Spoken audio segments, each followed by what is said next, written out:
Hello everyone, it's us again, dedicated team behind the TV channel Days Drama Digest. We're your go-to source for all things dramatic, heart-wrenching, and utterly captivating from the world of soap operas. Today, we're diving deep into the whirlwind of emotions and shocking revelations that unfolded in the latest episode of Days of Our Lives on January 19th. If you somehow missed this roller coaster of an episode that perhaps you were caught up in your own real-life drama, do yourself a favor and catch our exclusive summary video right away. It's packed with highlights, slow-motion replays of those jaw-dropping moments, and expert commentary from our panel of soap enthusiasts.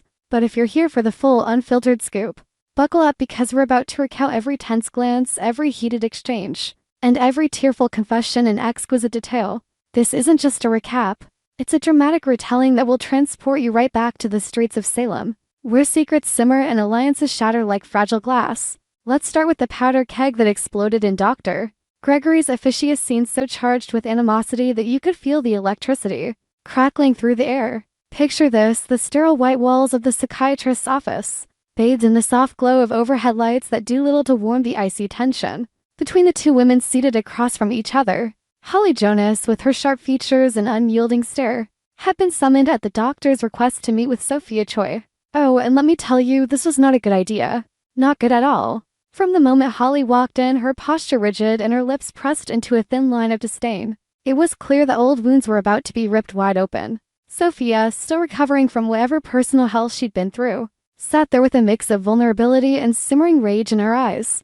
Dr. Gregory, ever the optimistic mediator, believed this confrontation could be therapeutic, a chance for catharsis amid the chaos. But as we'll see, therapy in Salem often veers into territory more suited for a courtroom drama or a full-blown catfight. The doctor, a middle-aged woman with wire-rimmed glasses and a calm demeanor that masked her growing unease, leaned forward in her chair. She encouraged Sophia to express her feelings, to lay bare the turmoil churning inside her. "Sophia," she said gently, her voice steady like a lighthouse in a storm, "this is a safe space. Let Holly know what's truly in your heart. Holding it in only prolongs the pain." Sophia, her hands trembling slightly, nodded. But instead of words, her response was visceral, primal. She lunged forward, her arm swinging in a swift arc aimed right at Holly's facious slap that carried the weight of betrayal, jealousy, and years of unspoken grudges. The room seemed to hold its breath as Holly dodged just in time, the whoosh of air from Sophia's hand brushing against her cheek like a warning shot. Holly's eyes flashed with a mix of shock and fury. She wasn't one to back down, no. Holly Jonas had fire in her veins, inherited from a lineage of Salem's most resilient and sometimes ruthless survivors. "You want me to say what I'm thinking?" Holly spat, her voice rising like a crescendo in a symphony of scorn. She leaned in closer, her words dripping with venom. "Fine. Let's go back to years ago, Sophia. I saw tape behind your back and yeah, I got over it. But you've been holding onto that like it's your lifeline. Your excuse for every petty move you've made since." Holly paused, letting the accusation hang in the air, thick and oppressive. She recounted her own misdeeds in a torrent of confession that was as much self-defense as it was attack. "I've done a lot of bad things since then, things I'm not proud of, things that would make your head spin, but at least I own them. You're selfish, Sophia. Guilty as sin. A narcissistic bitch who thinks the world revolves around your pain." The words landed like punches, each one more brutal than the last. Holly's face twisted with a pity that was anything but genuine. "I feel sorry for you. Truly. Living in that bubble of delusion must be exhausting." The silence that followed was deafening. Sophia's attempt at physical retaliation had failed, but Holly's verbal assault had struck true. As Holly stormed out, slamming the door behind her with a resounding thud that echoed down the hallway, Dr. Gregory turned to Sophia with a look of profound regret. "I'm so sorry," the doctor murmured, her professional facade cracking just a bit. "I thought this meeting might help bridge the gap, provide some closure. Clearly, I was wrong." She adjusted her glasses, searching Sophia's face for any sign of how to proceed. "Is there anything else you want to communicate? Any final thoughts before we move on?" Sophia, her cheeks flushed and her eyes glistening with unshed tears, didn't speak at first. Instead, she reached for a notepad on the table, her pen scratching furiously across the paper. When she held it up, the words were bold and unmistakable: "I hate Holly." The declaration hung there, raw and unfiltered, a testament to the depth of her animosity. Dr. Gregory nodded slowly, a small smile of encouragement breaking through her concern. "That's good, Sophia. Expressing yourself like that, it's a step forward. It's how you'll heal, one honest emotion at a time." But the session wasn't over yet. The doctor, sensing the need to redirect Sophia's energy, issued a stern warning. "I don't want you saying Rachel again. That relationship has proven toxic, and it's time to sever those ties for your own well-being. Instead, she suggested interacting with another patient in the facility to remain neutral, someone who might offer a fresh perspective without the baggage of past betrayals. Surprisingly, this new interaction ended on a positive note for Sophia.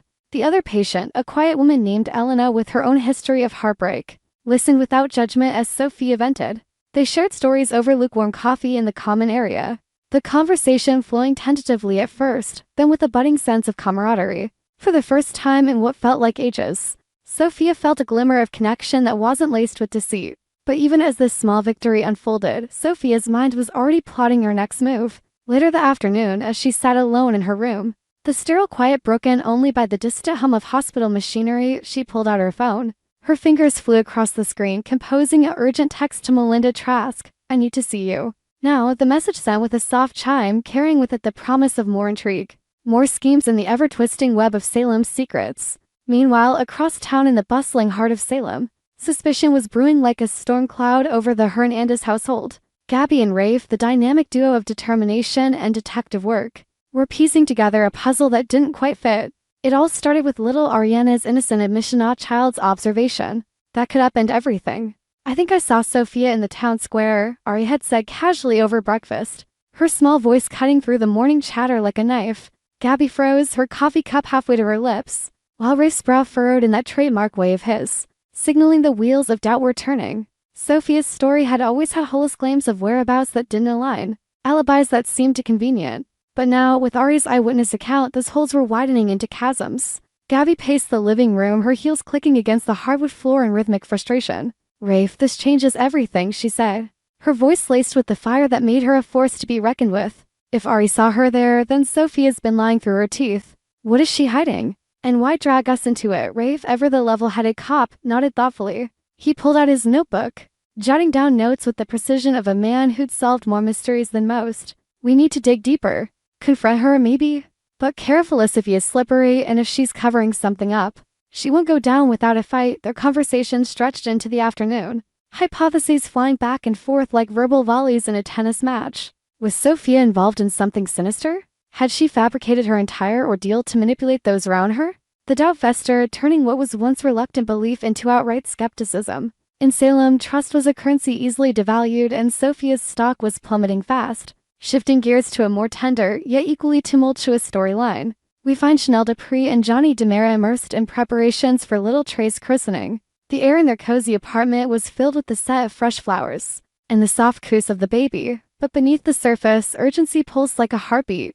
Javi Hernandez, Trey's devoted godfather, had received devastating news. His father back in Texas required emergency surgery, and Javi needed to be there, no questions asked. The trip could be indefinite, a shadow of uncertainty hanging over his departure. Chanel, with her impeccable organizational skills honed from running Sweet Bits Bakery, took charge. "We can't let him miss this," she insisted to Johnny, her eyes sparkling with determination as she arranged baptismal gowns and invitations on the kitchen table. Johnny, his dark hair tousled from running his hands through it in thought, agreed wholeheartedly. "Absolutely. Trey deserves to have his godfather there, even if it's rushed." They worked in tandem, Chanel handling the decoration streams of white ribbons and delicate crosses adorning the church pews, while Johnny coordinated with the priest, ensuring every detail aligned for a ceremony that would be both sacred and swift. The christening was more than a ritual. It was a beacon of family unity in a town where bonds were constantly tested. As they pored over guest lists, reminiscing about Trey's first smiles and sleepless nights, the couple shared stolen kisses amid the chaos, their love a steady anchor. But the clock was ticking. Javi's flight loomed, and with it, the pressure to make this moment perfect. Amidst this whirlwind of planning, a parallel storm was brewing in the form of a difficult conversation between Leo Stark and Javi. The two men, once entangled in a passionate marriage now frayed at the edges, met in a quiet corner of the Brady pub, away from prying eyes. The dim lighting cast long shadows on their faces, mirroring the darkness creeping into their relationship. Leo, with his flamboyant style and quick wit, looked uncharacteristically vulnerable, his usual sarcasm replaced by raw emotion. Javi, broad-shouldered and steadfast, carried the weight of his impending departure like a burden too heavy to bear. They started with reminiscences, the kind that tug at heartstrings and evoke bittersweet smiles. "Remember when Trey first grabbed your finger?" Leo said softly, his voice cracking just a bit. "Those tiny hands, so full of promise. We've had some wonderful memories caring for him, haven't we?" Javi nodded, his eyes misting over. Yeah, we have. Late night feedings, first steps. It's been everything as they delve deeper, agreeing to set aside their personal grievances for the sake of a joyful christening. The air thickened with unspoken regrets. Trey's big day would be a truce, a momentary ceasefire in their marital war. But oh, how the drama escalated. Javi, in a moment of heartbreaking candor, confessed, "Leo, I might not be coming back from Texas." The words landed like a thunderclap, leaving Leo reeling. Javi could be seen as weak in that instant, no fiery argument. No desperate plea to salvage what was left of their union. Just quiet resignation, as if the fight had drained out of him long ago. "Come on, Javi," Leo implored, his voice rising in desperation. "This isn't you. You're punishing me for something I can't control." Dimitri's return, and there it was. The elephant in the room, Dimitri von Leuschner. The man who had stirred forbidden feelings in Leo's heart. Leo didn't deny his lingering affections for Dimitri. How could he? The pull was magnetic, a remnant of a past flame that refused to extinguish entirely. But he had chosen Javakosen love over lust, stability over scandal. "I don't want to be with him," Leo insisted, grabbing Javi's hand across the table. "I love you, Javi.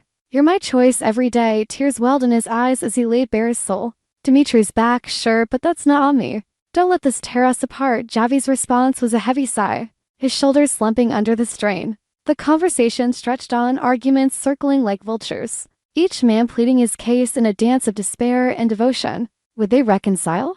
Or was this the beginning of the end? In Salem, marriages were battlegrounds, and this one was teetering on the brink. As the episode drew to a close, these threads wove together into a tapestry of turmoil and tenderness. From the explosive confrontation in Dr. Gregory's office, where hatred boiled over into physical and verbal assaults, to the quiet doubts eroding trust in the Hernandez home, the day was a masterclass in emotional upheaval. Chanel and Johnny's frantic yet heartfelt preparations for Trey's christening highlighted the fragility of family moments, while Leo and Javi's heart-wrenching dialogue exposed the raw vulnerabilities of love under siege. These are the events of today that we wanted to share with you.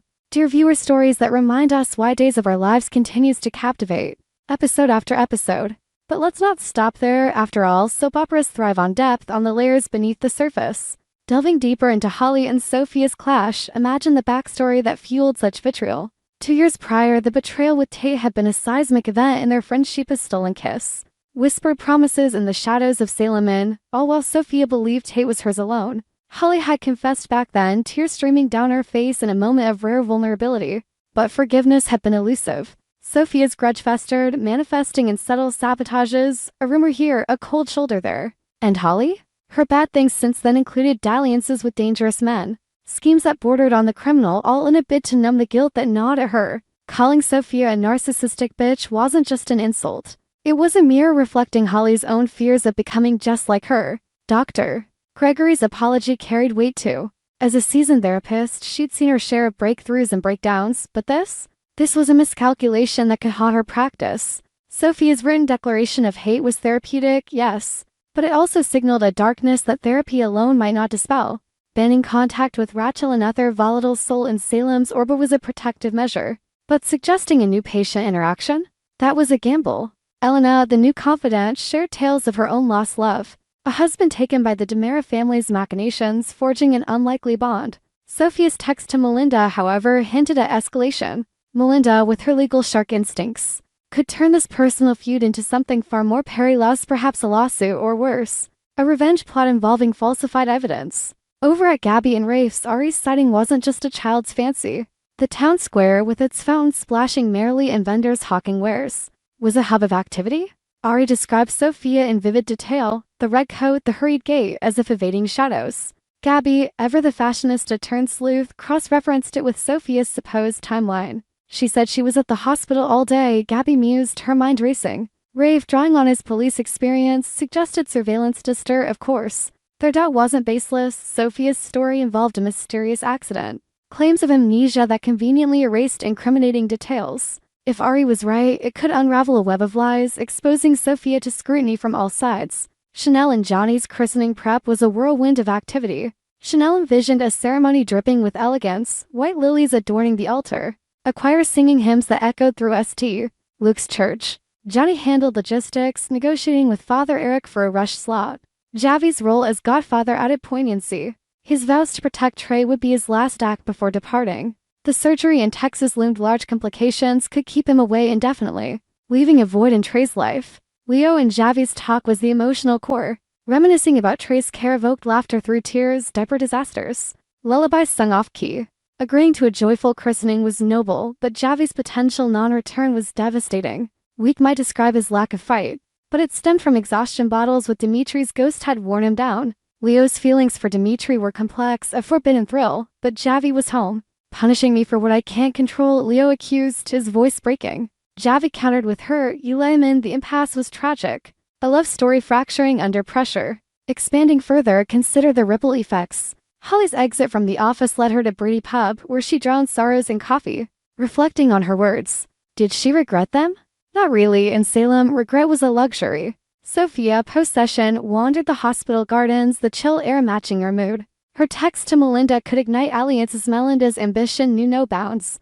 Gabby and Rafe's investigation might involve allies like Lucas or Kate, turning doubt into action. Channel's bakery supplied christening treats, blending business with personal. Johnny filmed moments for posterity, capturing joy amid uncertainty. Leo's internal conflict, Dimitri's allure versus Javi's steadiness. A flashback to their wedding vows exchanged under blooming Arcus contrasted current strife. Javi's Texas trip wasn't just familial, it was escape reevaluation. These narratives interweave, creating Salem's symphony of drama. From hatred's flames to love's embers, January 19th delivered unforgettable moments. To truly appreciate, let's imagine alternate paths. What if Sophia slapped connected? A brawl in therapy? Or if Javi fought for his marriage, a passionate reconciliation? Such what ifs fuel our addiction. As Day's drama digest, we're here to dissect, analyze, celebrate. Stay tuned for more. Salem's sands never stop shifting.